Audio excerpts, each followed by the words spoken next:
Okay, നമ്മൾ ഇന്നലെ പറഞ്ഞ ഓട്ടോമേഷൻ്റെ സെക്കൻഡ് പാർട്ടാണ്, അതിൻ്റെ കണ്ടിന്യൂഷനാണ്.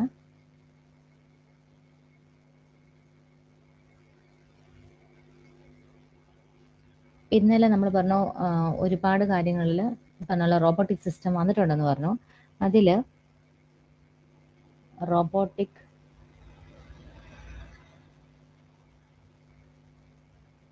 ബ്ലഡ് ഡ്രോയിങ് ഡിവൈസ് ഉണ്ട്.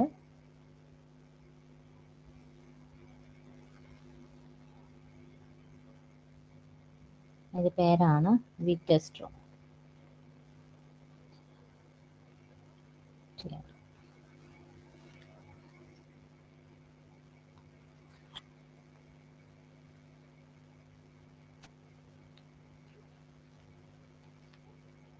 അതുപോലെ മറ്റൊരു സാധനമാണ് ബ്ലഡ് എടുക്കുന്നത്, blood collection device without need, haemo link എന്ന് പറയും. ഹീമോ ലിങ്ക് ഞാൻ ഓൾറെഡി പറഞ്ഞാന്ന് തോന്നുന്നു. ബ്ലഡ് കളക്ഷൻ ഡിവൈസ് തന്നെയാണ്.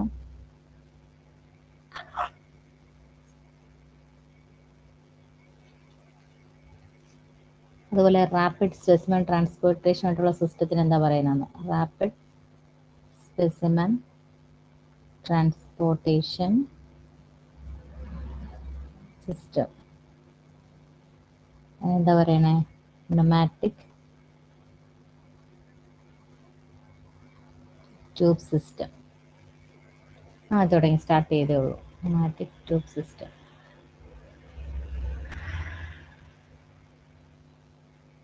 ഇനി ഒരുപാട് സാമ്പിൾസ് ഉണ്ടെങ്കിൽ, ലാർജ് കപ്പാസിറ്റി ആണെങ്കിൽ നമുക്കിതിന് പകരം ന്യൂമാറ്റിക് ട്യൂബ് സിസ്റ്റത്തിന് പകരം ഇലക്ട്രിക് ട്രാക്ക് വെഹിക്കിൾസ് യൂസ് ചെയ്യാം.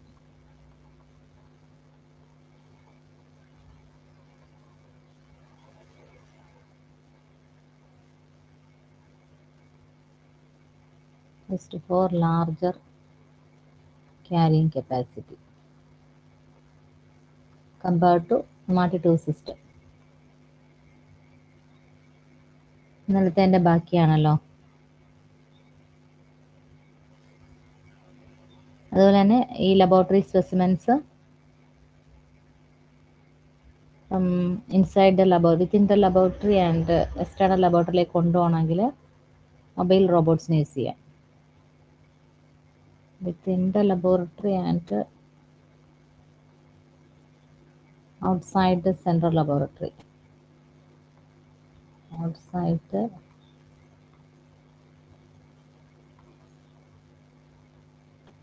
specimens ട്രാൻസ്പോർട്ട് ചെയ്യാൻ നമുക്ക് മൊബൈൽ റോബോട്ട്സിനെ യൂസ് ചെയ്യാം.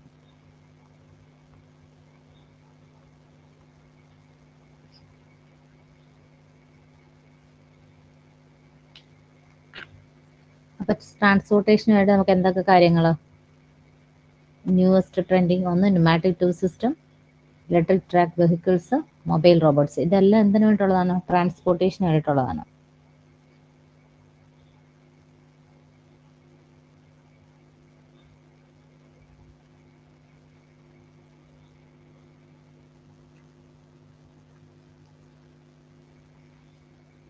എഴുതി കഴിയുമ്പോൾ ഒന്ന് പറയണേ.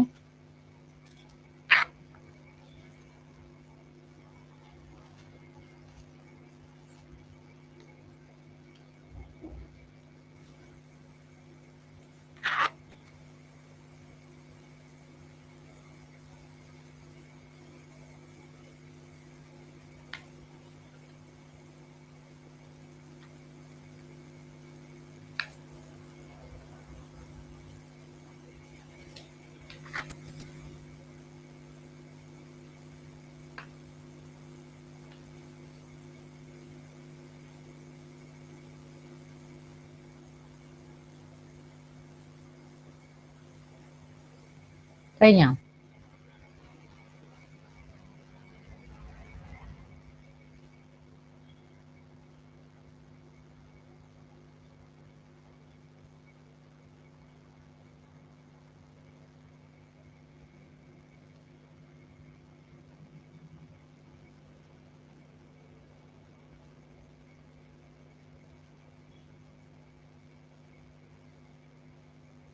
ഇപ്പോൾ റോബോട്ടിക് ബ്ലഡ് ഡ്രോയിങ് ഡിവൈസ് നമ്മൾ എന്താ പറയുക? വിറ്റെസ്ട്രോ. പിന്നെ ഹീമോലിങ്ക് എന്ന് പറയുന്നത് ഒരു ന്യൂ ഡിവൈസ് ആണ് without needle. Rapid system transportation സിസ്റ്റത്തിന് നമ്മളിപ്പോൾ ഉപയോഗിച്ചിരുന്ന ന്യൂമാറ്റിക് ട്യൂബ് സിസ്റ്റം ആണ്. പക്ഷെ നമുക്ക് കപ്പാസിറ്റി കൂടുതലുണ്ടെങ്കിൽ ഇലക്ട്രിക് ട്രാക്ക് വെഹിക്കിൾ യൂസ് ചെയ്യാം.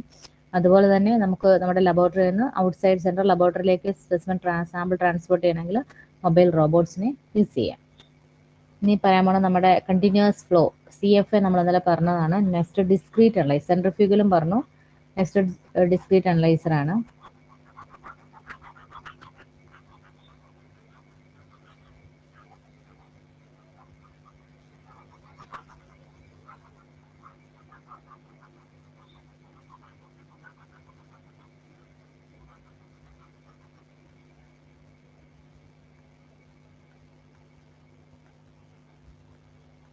Discrete analyser. ഇപ്പൊ ഡിസ്ക്രീറ്റ് അനലൈസറിന്റെ പ്രത്യേകത എന്താണെന്ന് വെച്ചാൽ also known as stat analyser. പേരെന്താണ്? Stat analyser. അപ്പൊ അവിടെ തന്നെ ഒരു ക്വസ്റ്റ്യൻ കിട്ടിയില്ലേ? Also known as stat analyser. പിന്നെ മറ്റൊരു പേരുടെ ഉണ്ട്, എന്ത് വിളിക്കും? Random access analyser. Random access analyser. Okay. അപ്പൊ ഇതിന്റെ പ്രത്യേകത എന്താണ്? ഇതിന് ഓരോ ടെസ്റ്റ് ചെയ്യാനായിട്ടും സെപ്പറേറ്റ് ക്യൂവറ്റ് ഉണ്ട്, സെപ്പറേറ്റ് സ്ലൈഡ് ഉണ്ട്, വെല്ലുണ്ട്, എല്ലാം സെപ്പറേറ്റ് ആണ്. എന്നുവെച്ചാൽ separation of each sample, each reagent in A separate container. Separation of each sample and reagents in a separate container.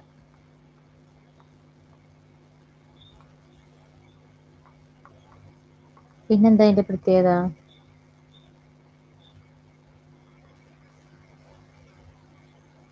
Multiple test ചെയ്യാൻ പറ്റും നമുക്ക്. Multiple test on one specimen. ഒരു സ്പെസിമെനിൽ നിന്ന് മൾട്ടിപ്പിൾ ടെസ്റ്റ് ചെയ്യാൻ പറ്റും അറ്റ് എ ടൈം. ഒരു time തന്നെ നമുക്ക് മൾട്ടിപ്പിൾ ടെസ്റ്റ് ചെയ്യാൻ പറ്റും. അതുപോലെ മൾട്ടിപ്പിൾ സ്പെസിമെനിൽ നിന്ന് ടെസ്റ്റ് ചെയ്യാനും പറ്റും. മൾട്ടിപ്പിൾ സ്പെസിമെൻ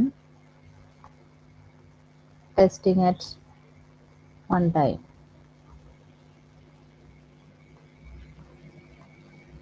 ഇത്രയാണ് നമുക്ക് എന്തോയെ കുറിച്ച് പറയാനുള്ളത്? ഡിസ്ക്രീറ്റ് അനലൈസറിനെ കുറിച്ച് പറയാനുള്ളത്. അപ്പോൾ ഡിസ്ക്രീറ്റ് അനലൈസറിന്റെ പേരെന്താണ്? Stat analyser. അതുപോലെ മറ്റൊരു പേരുണ്ട് റാൻഡം ആക്സസ് അനലൈസർ. അപ്പൊ ഇതില് റിയേജന്റിന് വേറെ സെപ്പറേറ്റ് ക്യൂറ്റ് ഉണ്ടായിരിക്കും, സാമ്പിളിന് വേറെ ഉണ്ടായിരിക്കും, എല്ലാത്തിനും ഒരു സെപ്പറേറ്റ് കണ്ടെയ്നർ ഉണ്ടായിരിക്കും. അതുപോലെ തന്നെ നമ്മളിപ്പോൾ സാമ്പിൾ എടുത്തു വെച്ചു, നമുക്ക് ഒരു സ്പെസിമെൻ ഉണ്ട്, അതിന് ഇപ്പൊ യൂറിയ ചെയ്യാം, ക്രിയാറ്റിൻ ചെയ്യാം, LFT ചെയ്യാം, എല്ലാ ടെസ്റ്റും multiple test on one specimen at A time. At A time നമുക്ക് ഒരു സ്പെസിമെനിൽ നിന്ന് മൾട്ടിപ്പിൾ ടെസ്റ്റ് ചെയ്യാം. അതുപോലെ തന്നെ മൾട്ടിപ്പിൾ സ്പെസിമെനിൽ നിന്ന് ഇപ്പോൾ ഒരു 10 വേറെ സാമ്പിൾ ഉണ്ട്, അതിൽ വെച്ചിട്ട് നമുക്ക് എത്ര ടെസ്റ്റ് വേണേലും അറ്റ് എ ടൈം ചെയ്യാൻ പറ്റും. Multiple testing on one specimen at A time or multiple specimen testing at one time. ഇതാണ് ഡിസ്ക്രീറ്റ് അനലൈസറിന്റെ പ്രത്യേകത. അപ്പൊ ഇതൊന്ന് എഴുതി കഴിയുമ്പോൾ പറയണേ.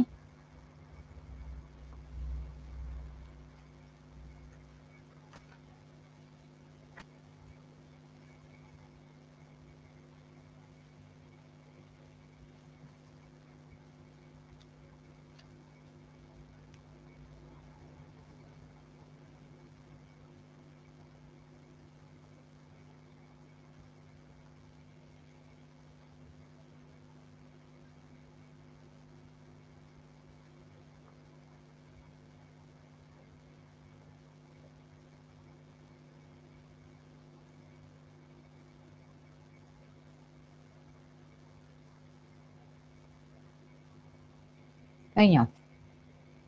അപ്പോൾ ഇതിന്റെ ഡിസഡ്വാൻറ്റേജ് എന്താണ്? അപ്പോൾ കുറച്ച് അഡ്വാൻറ്റേജസ് ഒക്കെ നമ്മളിപ്പോൾ ഓൾറെഡി പറഞ്ഞു. ഈ പറഞ്ഞ പോലെ മൾട്ടിപ്പിൾ ടെസ്റ്റ് ചെയ്യാൻ പറ്റുന്നതും അതുപോലെ തന്നെ ഒരു സ്പെസിമെനിൽ നിന്ന് ചെയ്യാൻ പറ്റുന്നതും മൾട്ടിപ്പിൾ സ്പെസിമെൻ ചെയ്യാൻ പറ്റുന്നതൊക്കെ ഇതിന്റെ അഡ്വാൻറ്റേജ് ആണ്. പക്ഷേ അതേപോലെ തന്നെ കുറേ ലിമിറ്റേഷൻസ് ഈ പറഞ്ഞ നമ്മുടെ റാൻഡം ആക്സസ് അഥവാ ഡിസ്ക്രീറ്റ് അനലൈസറിനും ഉണ്ട്. അപ്പോൾ എന്താണ് ആ ഡിസഡ്വാൻറ്റേജ് അഥവാ ലിമിറ്റേഷൻസ് എന്നാണ് പറയാൻ പോണത്. എന്തൊക്കെയാണ് ലിമിറ്റേഷൻസ്?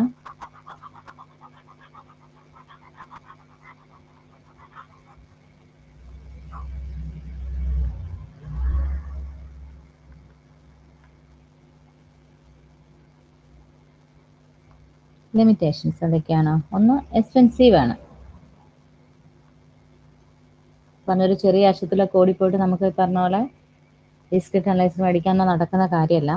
പിന്നെ ഒരുപാട് ലോട്ട് ഓഫ് വേസ്റ്റ്, ഒരുപാട് വേസ്റ്റ് ജനറേറ്റ് ചെയ്യും. Lot of waste generate. അതുപോലെ തന്നെ പർച്ചേസ് ചെയ്യാനും എക്സ്പെൻസീവ് ആണ്. Expensive to purchase. അതുപോലെ തന്നെ എക്സ്പെൻസീവ് ടു മെയിൻറ്റെയിൻ. അതിൻ്റെ മെയിൻ്റനൻസിനും ഭയങ്കര എക്സ്പെൻസീവ് ആണ്. മേടിച്ച് വെച്ചാൽ മാത്രം പോരാ, അതിൻ്റെ മെയിൻ്റനൻസ് കൂടെ നമ്മൾ ചെയ്യണം അല്ലേ? Expensive to maintain. പിന്നെന്താണ്?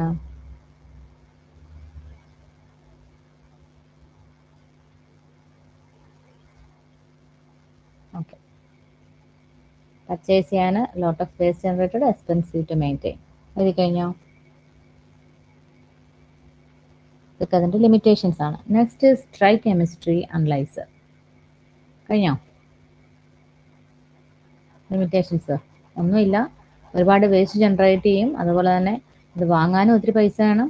അത് വാങ്ങിയാൽ അതിനെ മെയിൻറ്റെയിൻ ചെയ്ത് കൊണ്ടുപോകാനും ഒത്തിരി ക്യാഷ് ചിലവാകും. അപ്പോൾ ചെറിയൊരു ഹെൽത്ത് സെൻ്ററിലോ ചെറിയൊരു സ്മോൾ ലബോറട്ടറീസിലൊന്നും ഇത് വാങ്ങിച്ചു വെച്ചാൽ വലിയ ബെനിഫിറ്റ് ഒന്നും ഉണ്ടാകത്തില്ല. Next try chemistry analyser.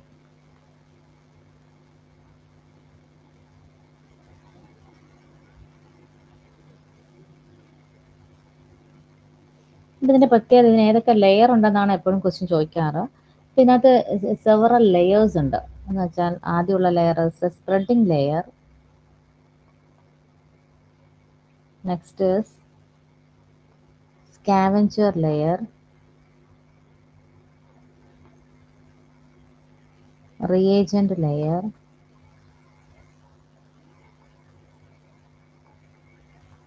Plastic support layer.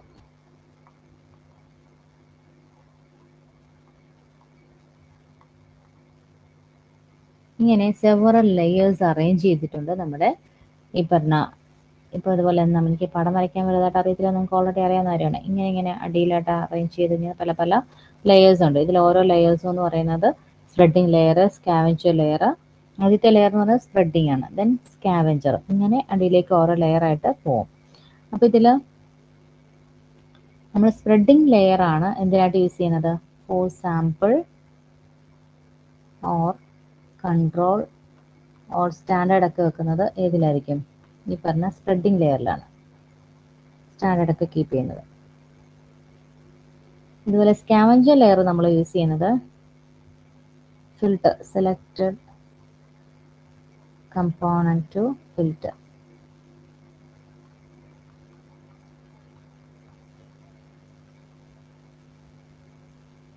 ഇതുപോലെ റിയേജന്റ് ലെയറിലാണ് നമ്മൾ എന്താ യൂസ് ചെയ്യുന്നത്? നമുക്ക് വേണ്ട നമ്മൾ ഏത് അനലൈറ്റിനാണ് എടുത്തതിന് വേണ്ടിയിട്ടുള്ള എൻസൈംസ്, ബഫേഴ്സ്,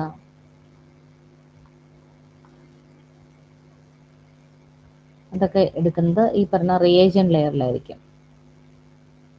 ഈ പറഞ്ഞ പോലെ റിയാക്ഷൻ നടന്നു കഴിയുമ്പോൾ നമുക്കൊരു എന്താ പറയുക കളേർഡ് കോംപ്ലക്സ് കിട്ടും.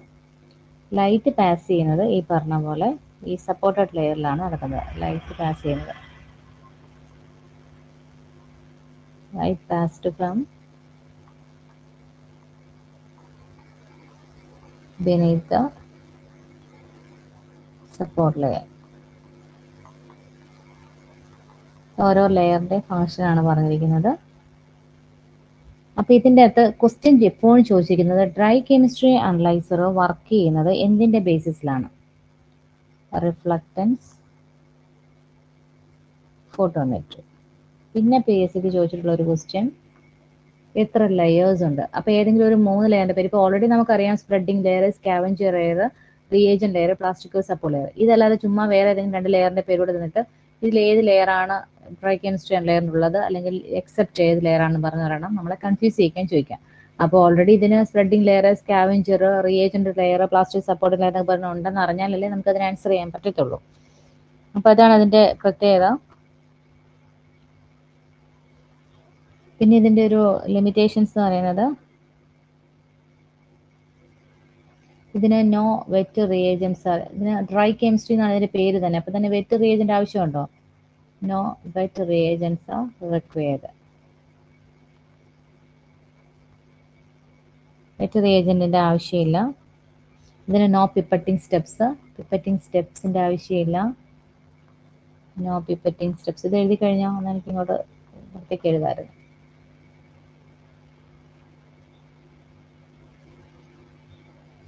എഴുതി കഴിഞ്ഞോ? എന്നാൽ അത് റൈസ് ചെയ്യട്ടെ. റിഫ്ലക്റ്റൻസ് ഫോട്ടോമെട്രി അണ്ടർലൈൻ ചെയ്യണം, ലെയറും ഒന്ന് അണ്ടർലൈൻ ചെയ്യണം കേട്ടോ, ഹൈലൈറ്റ് ചെയ്ത് വെക്കാം. കാരണം എപ്പോഴും ക്വസ്റ്റ്യൻ ചോദിച്ചിട്ടുള്ളത് റിഫ്ലക്റ്റൻസ് ഫോട്ടോമെട്രി ആണ്. എന്തിൻ്റെ ഏത് പ്രിൻസിപ്പിളിൻ്റെ ബേസിസിലാണ് ഡ്രൈ കെമിസ്ട്രി അനലൈസർ വർക്ക് ചെയ്യുന്നത്? Reflectance photometry. പിന്നെ different types of layers used in dry chemistry analyser. പിന്നെ ഇതിന് വെറ്റ് റിയേജൻ്റ് ആവശ്യമില്ല, ബിക്കോസ് ഇറ്റ് ഇസ് എന്താണ്, ഇത് ഡ്രൈ കെമിസ്ട്രി അനലൈസർ ആണ്. ഇതിന് പ്രത്യേകിച്ച് പിപ്പറ്റിംഗ് സ്റ്റെപ്പിൻ്റെ ഒന്നും ആവശ്യമില്ല. നമ്മളെല്ലാം എന്താണ് ഡ്രൈഡ് ഫോമിലാണ് ഇതിലെല്ലാം പേസ്റ്റ് ചെയ്ത് കൊടുക്കുന്നത്. No wet reagents required, no pipetting steps, no sample dilution. Sample ഡയലൂഷൻ്റെ ഒന്നും ആവശ്യമില്ല. No sample dilution, no pipetting steps. Little volume samples and reagents ആണ് ഇതിന് വേണ്ടത്. Minimum volume, little volume samples and reagents required.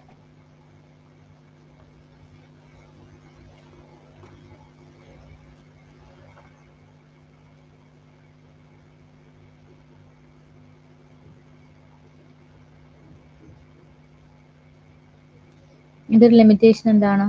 Highly expensive.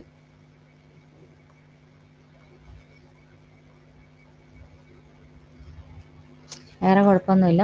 മറ്റേതിനെ കൂടെ compare ചെയ്യുമ്പം highly expensive ആണ് പറഞ്ഞ പോലെ നമ്മുടെ ഡ്രൈ കെമിസ്ട്രി അനലൈസർ.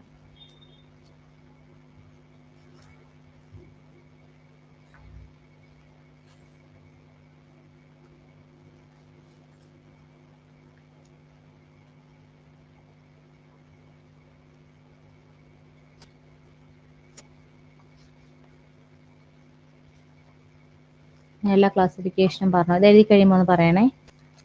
ഇതൊക്കെ ക്വസ്റ്റ്യനൂടെ ഒന്ന് പറയണം.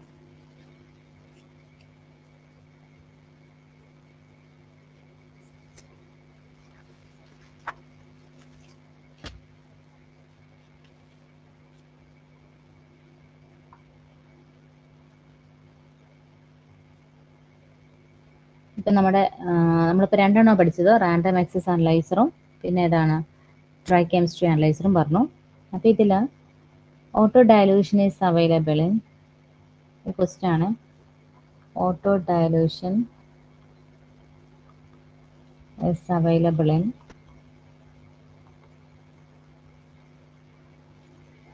which type of analyser? Auto dilution ഇതിനകത്താണ് ഉള്ളതെന്ന്. Batch analyser, batch, random access, continuous flow, semi automated,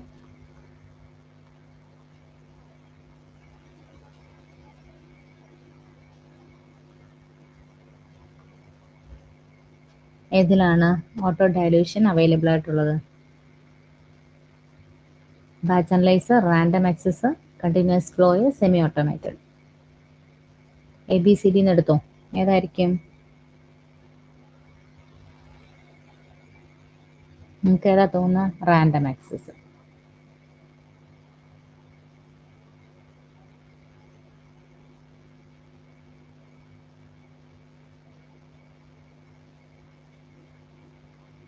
പിന്നെ നെക്സ്റ്റ് ക്വസ്റ്റ്യൻ ഞാൻ ഓൾറെഡി പറഞ്ഞാണ്, principle of dry chemistry analyser. ഏതാണ് ഡ്രൈ കെമിസ്ട്രി അനലൈസർ? എപ്പോഴും ചോദിക്കുന്നതാണ് principle of dry chemistry analyser. Answer type ചെയ്തോ, principle of dry chemistry analyser.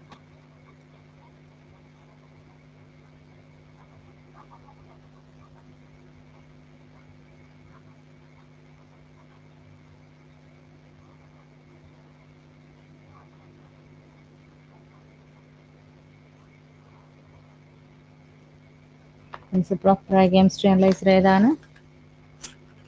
മറന്നുപോലെ ഞാൻ പറഞ്ഞോളൂ. Reflectance photometry.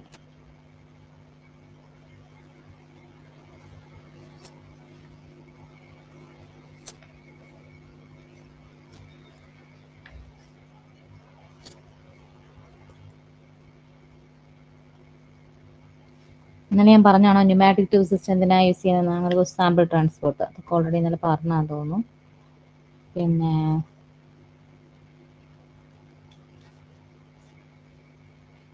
ക്യൂബറ്റിനെയും സാമ്പിളിനെയും separate ചെയ്യുന്നത് എയർ ബബിളിങ്, അത് ഇന്നലെ പറഞ്ഞാണ്. ഇനി ഓട്ടോമേഷനെ ബേസ് ചെയ്ത് നമ്മൾ ലിസ്റ്റ് പഠിക്കുമ്പോൾ പറയേണ്ട ഒരു കാര്യമാണ് അത്, പക്ഷേ ഈ കൂടെ ഞാൻ പറയാം.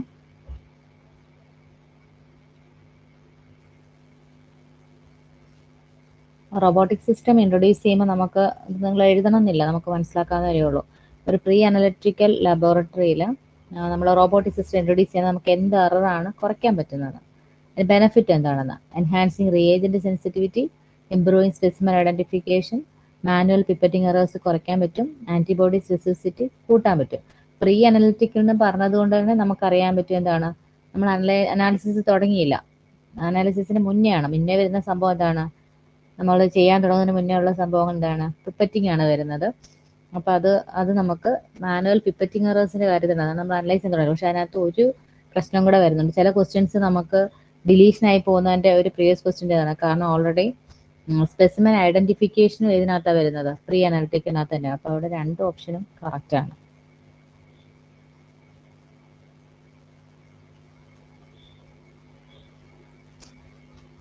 അതുപോലെ സാമ്പിൾ ഇന്റഗ്രിറ്റി ട്രാക്കിങ്ങിന് ഹെൽപ്പ് ചെയ്യുന്ന എന്താണ്? സാമ്പിൾ ഇന്റഗ്രിറ്റി ട്രാക്കിംഗ് ഹെൽപ്പ് ചെയ്യുന്ന സിസ്റ്റം ഏതാണ്? ബാർകോഡിങ്.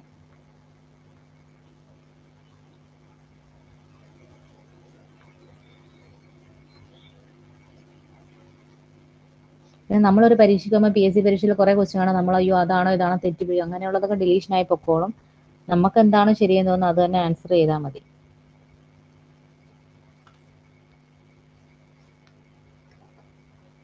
ലിസ്റ്റിൻ്റെ ഏത് നമുക്ക് എന്തായാലും ഞാൻ നമ്മുടെ ക്വാളിറ്റി മാനേജ്മെന്റ് ഇപ്പം പഠിപ്പിച്ചുകൊണ്ടിരിക്കുന്ന കൊടുത്ത് ലിസ്റ്റ് വരും, അപ്പം നമുക്കത് പഠിക്കാം. ലിസ്റ്റ് സോഫ്റ്റ്വെയർ ഒക്കെ ആ കൂട്ടത്തിൽ പഠിച്ചാൽ മതി.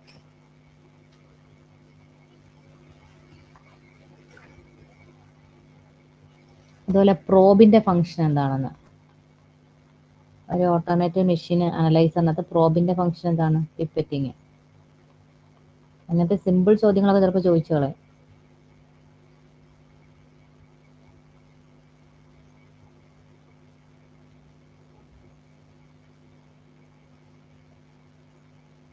അതുപോലെ തന്നെ ഏതിലാണ് സാമ്പിൾ ആൻഡ് റിയേജന്റ് മിക്സിംഗ് വേണ്ടാത്തതെന്ന് ഓൾറെഡി നമ്മൾ ഡ്രൈ കെമിസ്ട്രിയുടെ കാര്യം പറഞ്ഞായിരുന്നു.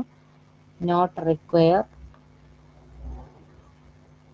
സാമ്പിൾ ആൻഡ് റിയേജന്റ് മിക്സിങ് രണ്ടും വേണ്ടാത്തത് ഏത് മെഷീനിലാണ്, ഏത് അനലൈസറിലാണ്? ഡ്രൈ കെമിസ്ട്രിയിലാണ്.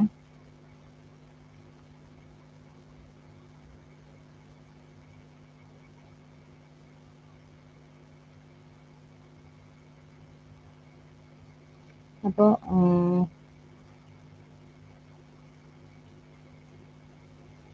ഓട്ടോമേറ്റഡ് അനലൈസറിൽ ഏതൊക്കെ മിക്സിംഗ് ടെക്നിക്കാണ് യൂസ് ചെയ്യുന്നത്? ഓട്ടോമേറ്റഡ് അനലൈസറിൽ നമ്മൾ ഏതൊക്കെ ടൈപ്പ് ഓഫ് മിക്സിംഗ് ടെക്നിക്കുകളാണ് യൂസ് ചെയ്യുന്നതെന്ന് വെച്ചാൽ, മിക്സിംഗ് ടെക്നിക്സ് ഏതൊക്കെ മിക്സിംഗ് ടെക്നിക്കുകളാണ്? ഒന്ന് മാഗ്നറ്റിക് സ്റ്റിറിങ്,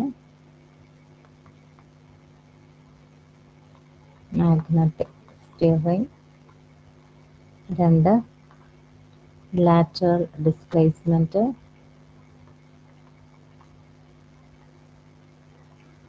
മൂന്ന് മിക്സിംഗ് സാഡിൽസ്. ഓക്കെ, എഴുതി കഴിയുമ്പം പറയണേ. അപ്പോൾ ഓട്ടോമേഷൻ ഇസ് ഓവർ. ഇപ്പോൾ പ്രീവിയസ് ക്വസ്റ്റ്യൻ പേപ്പേഴ്സ് ഒരുവിധം കുറേ വർഷത്തെ പേപ്പറിൽ വന്നിട്ടുള്ള ക്വസ്റ്റ്യൻസ് എല്ലാം നമ്മൾ കവർ ചെയ്തിട്ടുണ്ട്. Magnetic stirring lateral displacement 3 mixing paddles. Lateral LATERAL displacement DISPLAT അല്ല കേട്ടോ, എല്ലാണ് displacement. Lateral displacement mixing paddles. കഴിഞ്ഞ